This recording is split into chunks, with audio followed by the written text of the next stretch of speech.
Hi, in this short tutorial you will learn how to enter attendance for your student. Now entering attendance is primarily the responsibility of the learning coach, or if the student is 18 and over and is their own learning coach, then they would be responsible for entering their attendance each day. So in this view we see the attendance tab. And you'll see here in this instance, the student has 17 days of missing attendance, and then the link Enter Attendance Now. So you want to click Enter Attendance Now. That's going to take you to the screen where you can enter attendance from day to day.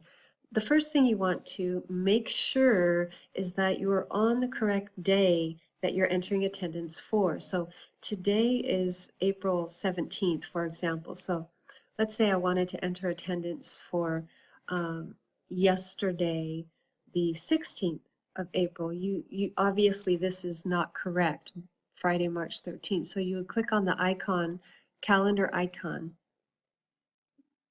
find the month and day that you need to enter, April 16th, which is yesterday.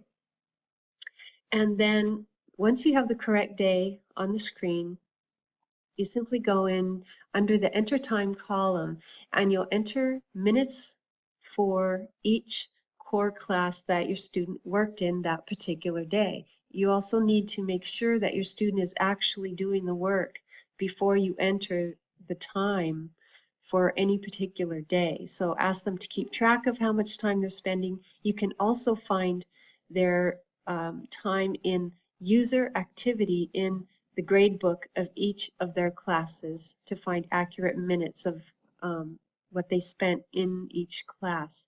So the automatic minute amount that enters is 60 minutes when you click in the box. So you can leave it at 60 minutes if your student worked 60 minutes in the class. But you know, with Insight, the student should be working 2 hours each day in each class. So to enter the 2 hours, you would back that up and let's enter 120 minutes. That equals 2 hours. And you would do that for all the core classes. Now, again, it's important to enter accurate minutes, accurate attendance for what your student is actually spending in each class. So, and what you would do once you have entered the attendance, you click the Save button and that saves for that day. Now, if you have missing days, all you do is click on the pull-down menu, and that shows you a list of all the missing days that need to have attendance entered. So you would just click on a day, that day comes up, and you will enter again the minutes that your student worked in those classes, and then click the Save button. Then you can go back to the pull-down menu and pick another day to enter attendance for.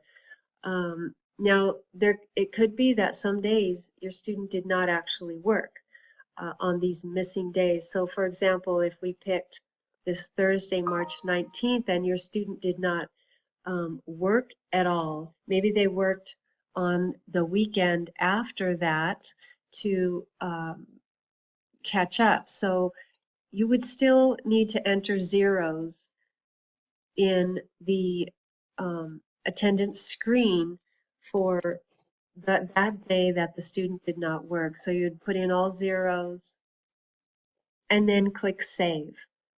And then let's say you wanted to enter the attendance for that Saturday after the date they didn't work. So that would be March. Let's go to the calendar. That Saturday is March 21st. You would click on that, and then you are able to enter time for that particular day in each of the classes that student worked in. That way, they're making up lost time for the weekdays that they didn't work. Again, it's very important to keep track of any missing days of attendance, enter those missing days, enter zeros if the student did not work, and let me know if you have any questions whatsoever about entering the attendance. and how to find the user activity in the gradebook. I can help you do that too. Thank you so much for watching.